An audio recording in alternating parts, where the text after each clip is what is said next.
contribuera à cette compréhension, les Congolais, où qu'ils se trouvent, contribueront à apporter les messages dans la phase de cette guerre cognitive où il y a cette invasion informationnelle de fausses vérités ou des vrais mensonges, mais il est important que dans cela, c'est l'attitude des citoyens devant ces mensonges qui va déterminer si notre récit est entendu ou pas. Et notre récit, je termine par là, c'est un récit d'un pays qui a une vocation africaine de grandeur, un pays qui a une vocation à être les moteurs des développements, y compris pour ses pays voisins, mais un pays qui doit être guéri de la guerre et au plus vite. Et je pense qu'aujourd'hui, tout le monde l'a compris. Ça va peut-être prendre du temps parce que le mal a été fait pendant 30 ans, mais nous sommes sûrs que les objectifs que nous poursuivons, nous les atteindrons. Oui, justement, à ce sujet, oui, vous pouvez acclamer. À ce sujet, Monsieur le ministre, justement, comment, au sein du gouvernement, articule-t-on, voilà, il y en a qui ne savent pas qu'on est à l'université, avec un peu de patience, on va vous accorder la parole. Voilà. Donc, comment articule-t-on, au sein du gouvernement, ce récit qui soit à la fois réactif, crédible et capable de contrer le récit hostile, mais sans tomber dans la surenchère? Parce que telle est la question. Vous voyez les tensions autour de vous. Alors, vous posez une question qui est critique. Je suis porte-parole du gouvernement. Je suis, comme vous, journaliste. Je suis la dernière personne qui doit prendre la parole. Ça veut dire que lorsqu'un fait survient, je ne dois pas me laisser guider par la vitesse des réseaux sociaux. Parce que lorsque vous êtes guidé par la vitesse des réseaux sociaux, vous pouvez tomber dans les pièges. Je vous épargne de l'exemple de la mort de Martin Biug annoncé par l'AFP en France. Vous êtes journaliste, vous le connaissez. Parce qu'il y a un besoin d'être à la page. Oui, avant que je puisse consulter cette liste, on peut commencer avec vous.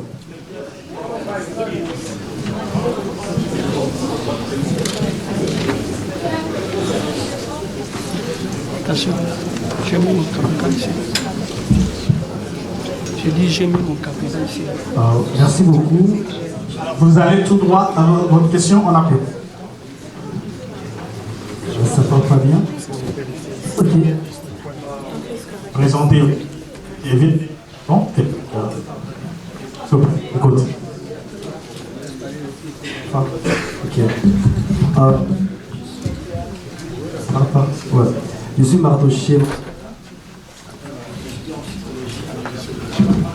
Ça tombe bien, on commence avec un étudiant. Oui.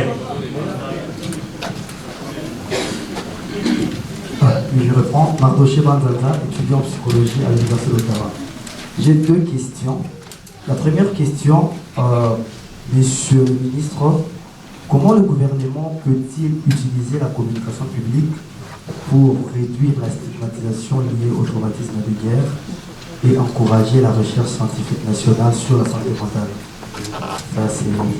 Santé mentale, vous avez dit? Oui, la santé mentale. Parce que tenant compte de ce que le professeur a parlé, il s'est fait voir clairement que les besoins est là. Oui, voilà, répète un peu votre question, s'il vous plaît. Comment le gouvernement peut-il utiliser la communication publique pour réduire la stigmatisation liée au traumatisme de guerre et encourager la recherche scientifique nationale sur la santé mentale? La deuxième question, je voudrais savoir si le gouvernement serait-il prêt à soutenir la création d'un observatoire national de la santé mentale en contexte post-conflit, en partenariat avec les universités congolaises et canadiennes. Admettons-le que parce que nous disons que nous devons tous participer, il y a des chercheurs qui travaillent de part et d'autre, il y a des Congolais qui sont engagés dans la restauration, dans le bien-être des personnes, des victimes de violences. Moi, par exemple, en 2023, j'ai représenté l'Afrique en France pour un concours international de santé mentale. J'ai été premier. J'ai parlé de la santé mentale des victimes de violences sexuelles à l'est de la démocratie du Congo, mais ce n'est pas connu. Vous voyez qu'il y a des chercheurs, des personnes qui travaillent partout dans le monde. Si le gouvernement peut être d'accord à l'idée de créer un observatoire qui va réunir les scientifiques de partout et la collaboration entre les universités canadiennes et congolaises. Merci.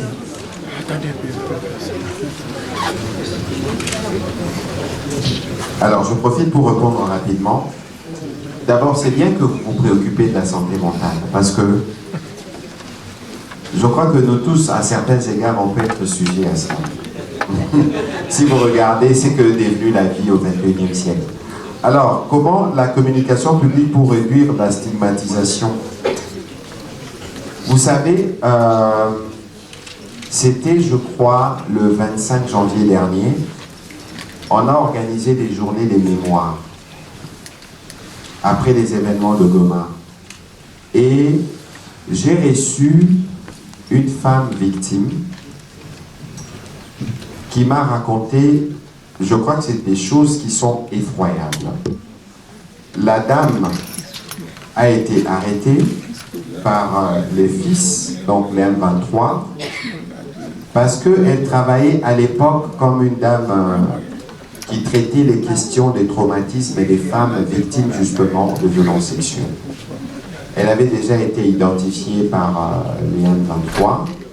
Lorsqu'ils arrivent à Goma, ils la recherchent et ils la trouvent. Alors, au moment de son arrestation, elle était accompagnée de son fils. On a demandé à son fils de coucher avec sa mère. Passez-moi le verbe. Le fils a dit non. Il a été abattu sur le champ. C'est un témoignage public d'ailleurs qui a été diffusé en marge de cette célébration. À cette femme-là, vous dites quoi? Et lorsque le professeur Maïcha a parlé de ces drames-là, je vous donne une illustration récente sur Uvira. On a 12 000 enfants qui ne retrouvent pas des familles dans les camps des déplacés où ils sont Burundi. Ces enfants-là, ils auront quel avenir? Et donc aujourd'hui, il est crucial pour nous d'aller dans les processus de réparation, justement, de tenir compte de ces aspects parce que les traumatismes vécus vous détruisent à vie si vous n'êtes pas étroitement suivi. Et comme c'est un sujet spécifique, vous savez, le malheur dans ceci, c'est que le plus urgent, on veut restaurer la paix, on veut que les autres quittent, donc les pères et les fils, pour nous permettre justement de commencer à traiter ces questions. Mais je vous avoue que c'est un défi, et c'est bien que nous puissions avoir des spécialistes sur ces points. On pourra évidemment garder les contacts, voir si on peut faire le pont avec les collègues qui est dédié. Mais déjà, je peux vous dire qu'avant les débuts de cette conférence, j'ai eu une belle discussion avec les responsables du centre d'études où on a discuté, y compris la possibilité d'importer, je ne sais pas si les termes vaut, une formation masterisante qui partirait d'ici. Donc, on ferait peut-être une forme d'accord entre l'Université Saint-Paul d'Ottawa, donc spécifiquement le Centre d'études en conflit, et l'UNIKID, ou une institution à Kinshasa, qui permettra de former des spécialistes en conflit et qui auront des diplômes certifiés par les professeurs d'ici. Donc, ça, c'est un engagement qu'on a pris sur lequel on peut collaborer. C'est aussi une illustration pour vous qui vous préoccupez sur ces questions de santé mentale, d'avoir un pont, parce que, comme je l'ai dit, nous tous, je vais terminer en disant que nous tous, on peut être des potentielles personnes vivant avec handicap. Lorsqu'on parle de l'inclusion, il faut faire très attention. Il y a la neige, vous pouvez sortir et vous glisser, et ça vous change votre vie. C'est pour ça qu'il est important pour nous qui avons une santé mentale en place en apparence, qu'on fasse de notre mieux pour nous assurer, surtout par ceux qui ont été blessés par les traumatismes de la guerre ou qui sont l'objet des différents traitements, pour qu'ils puissent être pleinement réinsérés dans la société avec toutes les facultés. Merci. Merci. Je peux.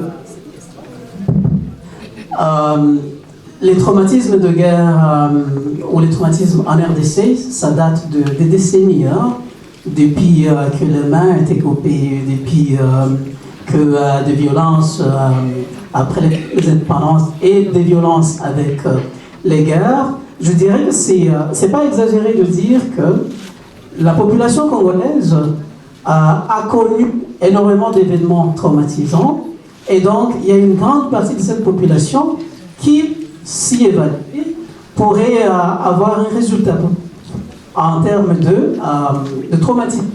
Alors, par rapport à la question de la communication publique excellente, si je peux faire référence à ce qui se passait, je pense, au Bangladesh après la guerre contre le Pakistan, où les survivantes de violences sexuelles, le gouvernement les identifie comme étant des héroïnes de la guerre pour aborder la question de stigmatisation, parce qu'à l'aise de la RDC, à cause des sociales que j'aborde dans mes recherches d'ailleurs, les femmes sont souvent stigmatisées, les victimes sont stigmatisées, sont rejetées, et ça amplifie la souffrance. Donc au niveau de la communication sur ces... est-ce qu'il y a moyen de les intégrer dans l'organisation congolaise, et les figures publiques peuvent servir de modèle dans la manière de s'adresser, dans la manière de proposer ici. Merci. Je ne propose rien. Je ne propose rien, mais je soutiens énormément le fait que le gouvernement peut avoir une approche de désigner, d'accueillir, d'intégrer ces survivantes, et parfois des survivants, dans la société et lutter contre la stigmatisation. Alors, si je peux me permettre un commentaire rapide, il existe le FONAREF. Le FONAREF qui est essentiellement financé par la redevance minière et qui fait ses travaux. C'est une réponse nationale parce que très souvent sur des questions de réparation, on pense qu'il faut se fier à des organisations internationales, etc.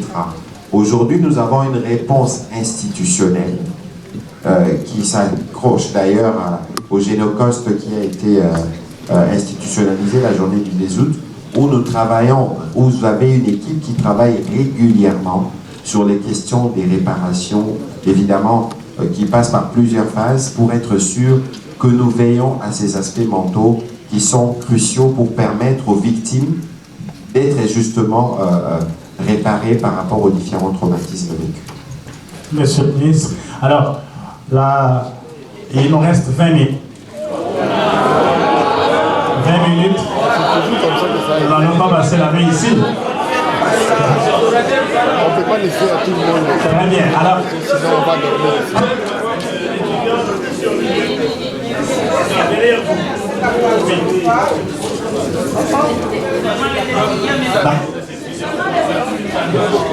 D'abord les études.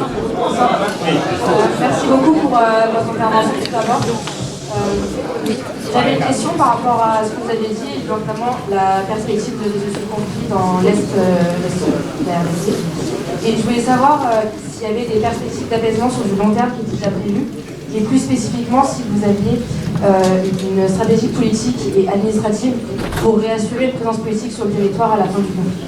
Votre nom, s'il vous plaît? Irène Courbet, je suis étudiante en études de maîtrise en études politiques. Alors, écoutez, nous sommes le premier qui, depuis le premier jour de ces conflits, nous voulons la paix, nous voulons l'apaisement. Parce que nous avons, nous, besoin de développer notre pays et de cesser d'avoir un pays qui n'est raconté les plus souvent que sous les prismes de drame. Mais chez nous, on dit qu'il faut être à deux pour danser la rumba. Ça veut dire qu'on doit faire la paix avec quelqu'un qui veut la paix. Et en face de nous, fort malheureusement, nous avons un acteur qui aujourd'hui, toute idée de paix contrarie ses intérêts économiques. Mais ce n'est pas parce que lui ne veut pas de paix, de toute évidence, s'il ne veut pas la paix va s'imposer de soi, d'une manière ou d'une autre. Vous savez, je le disais tout à l'heure, aujourd'hui il y a une conscience dans les chefs de Congolais qui va perdurer plus longtemps que ce qui reste au président rwandais des livres. Parce que ça peut aussi se régler de cette manière-là, de manière naturelle, parce que c'est un humain. Et donc aujourd'hui, nous sommes engagés dans les différents processus et nous croyons à ces processus aux médiateurs et nous pensons que les moments venus, nous parviendrons à cet objectif d'apaisement. Alors ça c'est d'une part, mais deuxièmement, comme gouvernement, nous travaillons à un plan de restauration progressive de l'autorité de l'État. Parce que fort malheureusement, les mouvements, les M23, nous imposent un peu la situation qui a précédé l'arrivée de la MONUSCO. Parce qu'il ne suffit pas aujourd'hui de dire que les armes s'arrêtent. Il faut traiter la question de ces troupes qui ne pourront pas être intégrées massivement comme cela a été signé dans l'accord. Il faut donc mettre en place un dispositif progressif qui permette d'assurer un programme de désarmement et de réinsertion, d'une part, mais d'autre part, nous avons créé ce qu'on appelle réserve armée de défense parce qu'on a des patriotes qui sont mobilisés pour les besoins de la guerre, mais qui, en réalité, ne sont peut-être pas tenus à devenir des militaires. Et donc, il y a toutes ces composantes qu'il faut mettre en place parce que nous pensons, et c'est cela l'importance du cadre d'intégration économique régionale qui est collé à l'accord signé avec le Rwanda, nous pensons que plus on va apporter des investissements dans la région, les jeunes auront le choix entre travailler comme sous-traitant ou comme agriculteur dans une compagnie ou se maintenir dans un groupe armé, dans un contexte où on va restaurer l'autorité de l'État, ça veut dire avec des services de police et d'armée qui sont efficaces et qui peuvent traiter tous ces cas de dérapage.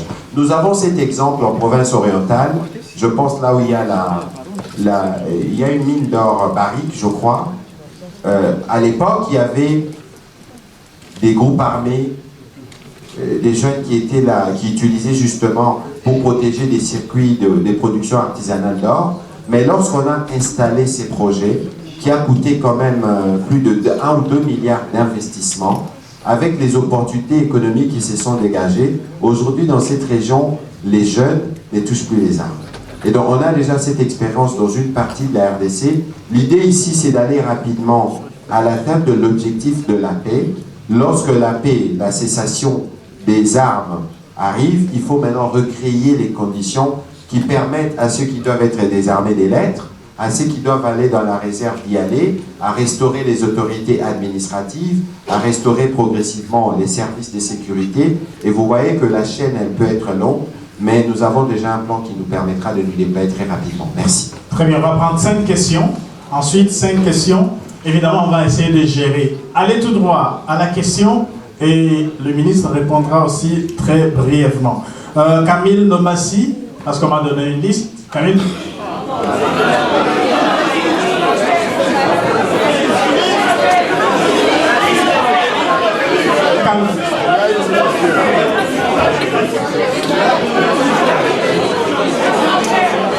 Ok, bien. On va ici au milieu. Boniface. Question. Vous allez tout droit à la question, et très court, s'il vous plaît. Et puis après, on va prendre quelqu'un ici. Ça commence à chauffer, mais on va rester un peu calme. Hein? Merci beaucoup. Je vais tout droit à la question, mais je vais préciser ce qui fait que... Oui, votre nom? Mon nom c'est Boniface Gohara, je viens de la communauté Banyamulenge, j'habite Ottawa. Très bien, on va écouter sa question. Soyez patient. Oui. Je m'attendais à ce que les 3 orateurs qui sont passés devant nous fassent allusion et parlent de la question fondamentale. Ils font actuellement l'objet des négociations au niveau des droits. Ce que moi je trouve dans ce débat, c'est qu'on veut focaliser sur la crise entre les deux pays. Et voilà, c'est les autres qui parlent de l'autre. Déjà, il a déjà fait l'objet des rapports entre les deux pays.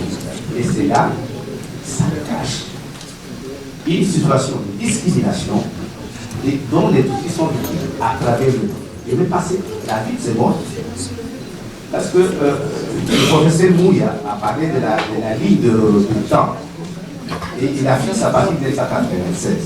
Mais moi, qui suis allé de 60 ans, parce que mes amis, je suis à côté, représentez-vous déjà que dans les années 60, nous sommes nés dans les camps de plastique internes, chez nous aussi. Parce que notre communauté, leur terroir venait d'être détruit par des voisins qui sont devenus le lobby de si il y avait du temps, on vous prouverait que, à part... Laissez-le parler, il va poser sa question maintenant.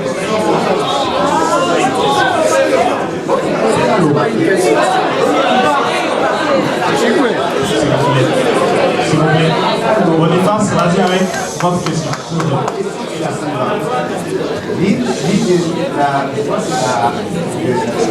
La directrice du centre d'études, elle a parlé de reconnaissance et de la volonté de faire mieux. C'est quoi la question? C'est à quoi on assiste, ma question est de savoir concrètement, c'est quoi le mécanisme? De façon concrète, parce qu'on assiste à des beaux discours, et c'est la part du ministre sur ce point, c'est indiscutable. Il n'y a pas de mesure concrète dans la durée pour pouvoir résoudre cette question de minorité visible à l'échelle du Canada. Ok? Actuellement, chez nous, dans le plateau, les villages entiers sont détruits. Ma question est la suivante.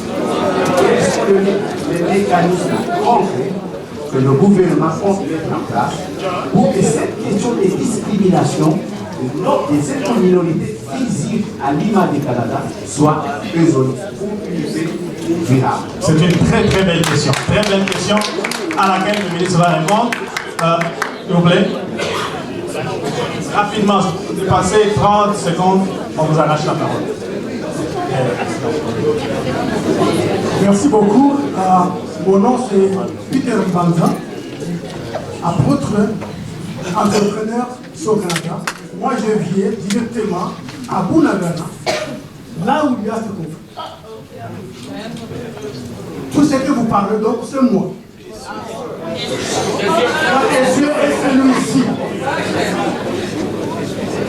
Nous sommes 80 000 Hutus quittés Bunagana, Rutshuru, Goma, Massissi. Tous nous sommes des gens ici au Canada, aux États-Unis et Australie.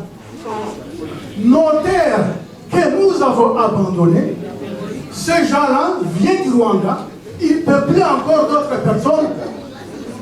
Ça veut dire qu'il y aura un conflit encore entre ces Rwandais qui sont venus dans nos champs. Ministre, qu'est-ce que vous êtes en train de prévoir si ce conflit viendra encore? Très bien. Et la deuxième question. Deux questions, s'il vous plaît. On n'a pas beaucoup de temps. On n'a pas beaucoup de temps. Nous prenons costume rouge. Une question seulement. Costume rouge. Merci. Allô? Si on fait tout à l'heure, il y a la question d'identité congolaise. Et la responsabilité du gouvernement dans cette identité congolaise. Alors moi je voudrais savoir, déjà les frontières sont contrôlées par le Rwanda, à l'est et l'Ouganda et autres. Et sur place, un Rwandais arrive aujourd'hui, il s'est fait appeler Banyamulenge, demain il a un passeport congolais. Okay? Même ici au Canada, nous avons tellement beaucoup de gens qui se disent congolais et qu'ils m'ont rencontré à la porte ici. Heureusement que ce n'était pas vous le ministre, j'allais en découdre avec vous. Je ne sais pas les commentaires sur leur identité, mais on comprend quand on les voit. Il se pose un sérieux problème dans le contrôle de la question d'identité congolaise. Et c'est quoi la responsabilité du gouvernement? Merci.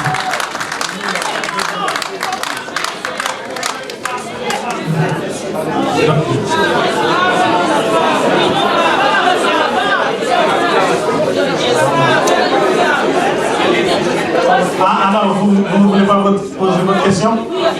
Et très brièvement, s'il vous plaît. Vous cherchez encore? Non, elle est préparée d'avance.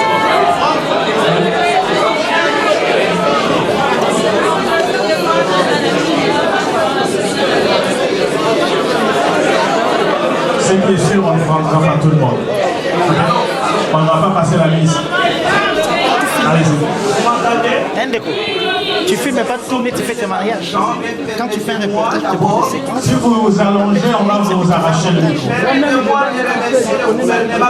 C'est ce que je dis, tu ne filmes pas tout, parce que là, depuis que ça fait une heure. Ça va être longtemps milieu, ça fait plus de 30 ans qu'on nous traite comme des chiens. Comment on va tester? passer mes salutations et mes félicitations au président. Je l'ai dit au président, je ne suis pas membre de l'IDPS, mais je suis congolais qui se soucie de la survie de mon pays et de mon peuple. Voici ma question. Mal nommer les choses, c'est ajouter au malheur du monde, disait le philosophe Albert Camus. Comment le gouvernement congolais compte-t-il corriger les erreurs du passé visant à falsifier l'histoire du Congo? Et là, nous parlons comment accepter certaines populations rwandophones en tant qu'immigrants au Congo sans usurper le nom de Moulengue, un nom de terres ancestrales de Baflure au peuple du Sud Kivu, et qui cache par cette astuce-là une façon de conquérir les terres ancestrales congolaises. Merci. Au fond là-bas. Votre nom? Moi, je fais ça. Monsieur Samba. Alors, entendons-nous bien, on va écouter. Attendez. Il... 2 minutes, monsieur le ministre, vous pouvez tenir 2 minutes. D'abord de 1, je veux qu'on applaudisse, s'il vous plaît. Étrangères, les ministres de la Justice, le ministre des Droits Humains, avec les nouveaux hauts commissaires aux Nations Unies pour les réfugiés. Parce que nous sommes au courant que le président rwandais et ses fils maléfiques sont en train de transplanter des populations. Nous avons des indications. Parce qu'ils savent qu'ils vont partir et amener les vénères de la division. Parce qu'ils savent que c'est des questions qui sont d'une grande sensibilité. Les questions des terres. Nous, au niveau du gouvernement, on a déjà pris des ordonnances. Tous les actes qui sont posés par ces gens-là ne seront pas considérés. Et il ne faut pas rêver. Moi, je vais vous rassurer que même si ça prend du temps, ne pensez jamais que les parties du territoire qui sont occupées deviendront rwandaises un jour. Jamais. Ni vous, ni nous, ni nos enfants. Et d'ailleurs,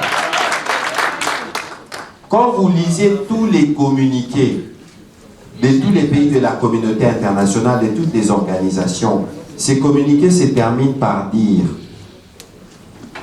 nous appelons au respect de l'intégrité territoriale et de la souveraineté de la RDC. Donc, qu'on ne vous trompe pas, ça va se terminer. Nous allons recouvrer l'autorité sur notre territoire et nous allons y faire régner la loi. Alors, je vais aller rapidement sur la question de Monsieur Samba.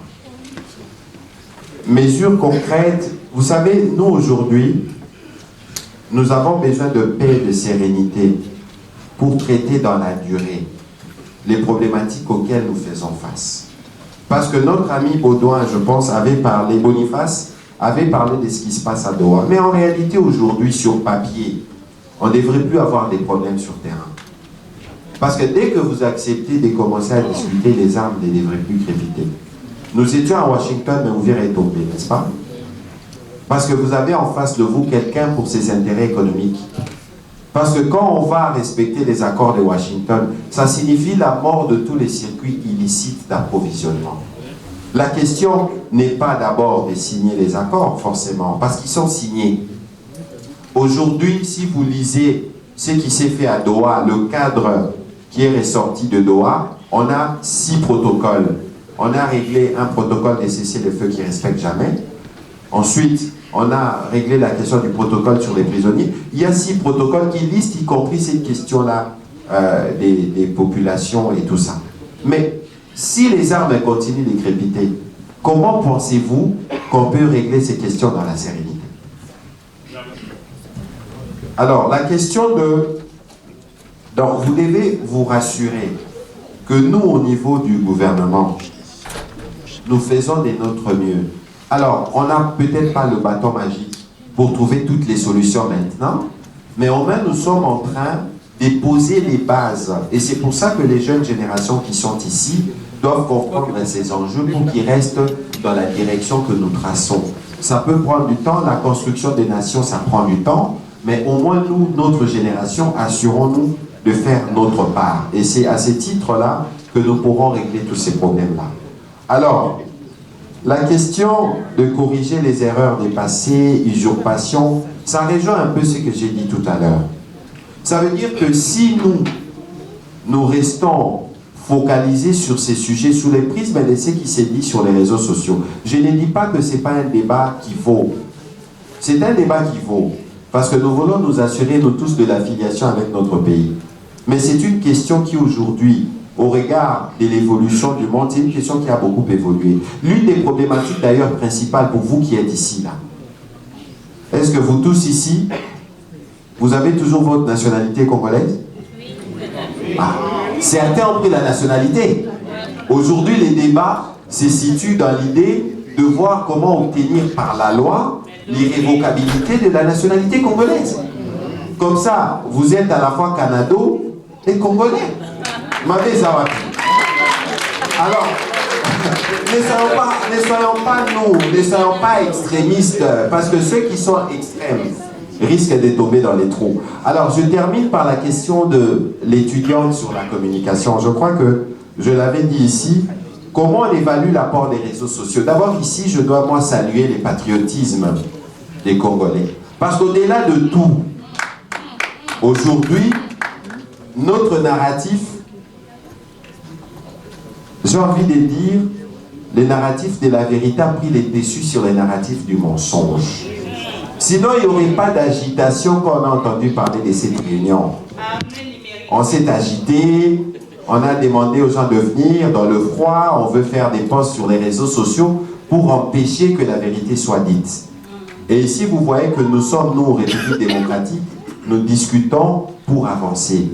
Et je pense que le point le plus fondamental, c'est justement les liens que nous pouvons avoir. À Kinshasa, nous faisons les briefings parce qu'il faut régulièrement expliquer aux Congolais ce que nous faisons du pouvoir qu'ils nous ont donné. C'est ça la démocratie que nous faisons vivre chez nous. Alors, lutter contre la désinformation, aujourd'hui, je vous donne un exemple parce que vous êtes spécialiste. La désinformation peut partir même des personnes crédibles. Exemple, Monseigneur Mouteba, personne ne lui conteste son niveau à la fois intellectuel ou spirituel, mais lorsqu'il a parlé de cet accord, il a parlé de 99 ans. Les chrétiens qui l'ont entendu ces jours-là, la désinformation qui est partie de lui est devenue pour eux une information. Alors, même si le ministre Mouya vient lui dire que c'est faux, parce que nous tous, on ne se donne pas toujours la peine de lire, il va se dire qu'il ne peut pas imaginer que Monseigneur n'a pas dit la vérité. Vous voyez, ça c'est une forme de désinformation qui est dangereuse. Mais sur la désinformation, ça vient en famille. Mésinformation, désinformation, fake news, deepfake. Je parle devant des spécialistes ici, je vois des confrères dans la salle.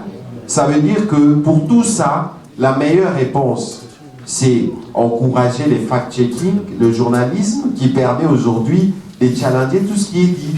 Mais c'est de nous assurer que nous aussi, gouvernement, par les canaux existants, nous donnons les bonnes informations à temps pour permettre aux uns aux autres de se faire une opinion. Sachez qu'aucune information qui ne vaille la peine ne peut faire l'exclusivité des réseaux sociaux étrangers, les ministres de la Justice, le ministre des Droits Humains, avec les nouveaux hauts commissaires aux Nations Unies pour les réfugiés. Parce que nous sommes au courant que le président rwandais et ses fils maléfiques sont en train de transplanter des populations. Nous avons des indications. Parce qu'ils savent qu'ils vont partir et amener les venins de la division. Parce qu'ils savent que c'est des questions qui sont d'une grande sensibilité. Les questions des terres. Nous, au niveau du gouvernement, on a déjà pris des ordonnances. Tous les actes qui sont posés par ces gens-là ne seront pas considérés. Et il ne faut pas rêver. Moi, je veux vous rassurer que même si ça prend du temps, ne pensez jamais que les parties du territoire qui sont occupées deviendront rwandaises un jour. Jamais. Ni vous, ni nous, ni nos enfants. Et d'ailleurs, quand vous lisez tous les communiqués de tous les pays de la communauté internationale, de toutes les organisations, ces communiqués se terminent par dire: nous appelons au respect de l'intégrité territoriale et de la souveraineté de la RDC. Donc, qu'on ne vous trompe pas, ça va se terminer. Nous allons recouvrer l'autorité sur notre territoire et nous allons y faire régner la loi. Alors, je vais aller rapidement sur la question de Monsieur Samba. Mesures concrètes. Vous savez, nous aujourd'hui, nous avons besoin de paix et de sérénité pour traiter dans la durée les problématiques auxquelles nous faisons face. Parce que notre ami Baudouin, je pense, Boniface avait parlé de ce qui se passe à Doha. Mais en réalité, aujourd'hui, sur papier, on ne devrait plus avoir des problèmes sur terrain. Parce que dès que vous acceptez de commencer à discuter, les armes ne devraient plus crépiter. Nous étions à Washington, mais Ouvira est tombé, n'est-ce pas? Parce que vous avez en face de vous quelqu'un pour ses intérêts économiques. Parce que quand on va respecter les accords de Washington, ça signifie la mort de tous les circuits illicites d'approvisionnement. La question n'est pas d'abord de signer les accords, forcément, parce qu'ils sont signés. Aujourd'hui, si vous lisez ce qui s'est fait à Doha, le cadre qui est ressorti de Doha, on a 6 protocoles. On a réglé un protocole de cessez-le-feu qui ne respecte jamais. Ensuite, on a réglé la question du protocole sur les prisonniers. Il y a 6 protocoles qui listent, y compris cette question-là des populations et tout ça. Mais si les armes continuent de crépiter, comment pensez-vous qu'on peut régler ces questions dans la sérénité? Alors, la question donc, vous devez vous rassurer que nous, au niveau du gouvernement, nous faisons de notre mieux. Alors, on n'a peut-être pas le bâton magique pour trouver toutes les solutions maintenant, mais au moins nous sommes en train de poser les bases. Et c'est pour ça que les jeunes générations qui sont ici doivent comprendre ces enjeux pour qu'ils restent dans la direction que nous traçons. Ça peut prendre du temps, la construction des nations, ça prend du temps, mais au moins nous, notre génération, assurons-nous de faire notre part. Et c'est à ce titre-là que nous pourrons régler tous ces problèmes-là. Alors, la question de corriger les erreurs des passés, usurpation, ça rejoint un peu ce que j'ai dit tout à l'heure. Ça veut dire que si nous restons focalisés sur ces sujets sous les prismes de ce qui s'est dit sur les réseaux sociaux, je ne dis pas que ce n'est pas un débat qui vaut. C'est un débat qui vaut. Parce que nous voulons nous assurer, nous tous, de l'affiliation avec notre pays. Mais c'est une question qui aujourd'hui, au regard de l'évolution du monde, c'est une question qui a beaucoup évolué. L'une des problématiques d'ailleurs principales pour vous qui êtes ici, là, est-ce que vous tous ici, vous avez toujours votre nationalité congolaise? Ah, certains ont pris la nationalité. Aujourd'hui, les débats se situent dans l'idée de voir comment obtenir par la loi l'irrévocabilité de la nationalité congolaise. Comme ça, vous êtes à la fois Canado et Congolais. Alors, ne soyons pas extrémistes, parce que ceux qui sont extrêmes risquent de tomber dans les trous. Alors, je termine par la question de l'étudiante sur la communication. Je crois que je l'avais dit ici. Comment on évalue l'apport des réseaux sociaux? D'abord, ici, je dois, moi, saluer les patriotismes des Congolais. Parce qu'au-delà de tout, aujourd'hui, notre narratif, j'ai envie de dire, les narratifs de la vérité a pris les dessus sur les narratifs du mensonge. Sinon, il n'y aurait pas d'agitation quand on a entendu parler de cette réunion. On s'est agité, on a demandé aux gens de venir dans le froid, on veut faire des posts sur les réseaux sociaux pour empêcher que la vérité soit dite. Et ici, vous voyez que nous sommes, nous, République démocratique, nous discutons pour avancer. Et je pense que le point le plus fondamental, c'est justement les liens que nous pouvons avoir. À Kinshasa, nous faisons les briefings parce qu'il faut régulièrement expliquer aux Congolais ce que nous faisons du pouvoir qu'ils nous ont donné. C'est ça la démocratie que nous faisons vivre chez nous. Alors, lutter contre la désinformation, aujourd'hui, je vous donne un exemple parce que vous êtes spécialiste. La désinformation peut partir même des personnes crédibles. Exemple, Monseigneur Mouteba, personne ne lui conteste son niveau à la fois intellectuel ou spirituel, mais lorsqu'il a parlé de cet accord, il a parlé des 99 ans. Les chrétiens qui l'ont entendu ces jours-là, la désinformation qui est partie de lui est devenue pour eux une information. Alors, même si le ministre Mouya vient lui dire que c'est faux, parce que nous tous, on ne se donne pas toujours la peine de lire, il va se dire qu'il ne peut pas imaginer que Monseigneur n'a pas dit la vérité. Vous voyez, ça c'est une forme de désinformation qui est dangereuse. Mais sur la désinformation, ça vient en famille. Mésinformation, désinformation, fake news, deepfake, je parle devant des spécialistes ici, je vois des confrères dans la salle. Ça veut dire que pour tout ça, la meilleure réponse, c'est encourager les fact-checking, le journalisme qui permet aujourd'hui de challenger tout ce qui est dit. Mais c'est de nous assurer que nous aussi, gouvernement, par les canaux existants, nous donnons les bonnes informations à temps pour permettre aux uns aux autres de se faire une opinion. Sachez qu'aucune information qui ne vaille la peine ne peut faire l'exclusivité des réseaux sociaux. Les médias classiques finissent toujours par en parler. Et donc tout ce que vous voyez sur les réseaux sociaux, n'y croyez pas tout de suite. Voilà, voilà qui est dit.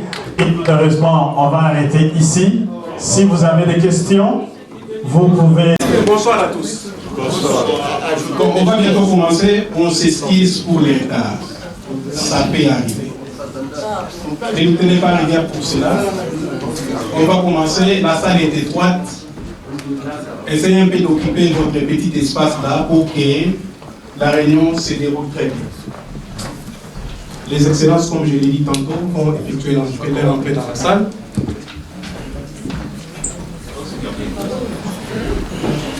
Comme je l'ai dit avant, nous sommes à l'ambassade et nous devons avoir une ligne comportementale respectueuse de certaines valeurs, c'est-à-dire les valeurs qui respectent notre pays. Et vous savez tous, nous traversons des moments très difficiles. Donc, chacun là où il est, il doit veiller sur l'autre pour que les choses se passent bien. Nous avons deux excellences qui seront dans la salle. Donc, que chacun veille sur l'autre pour que tout se passe bien.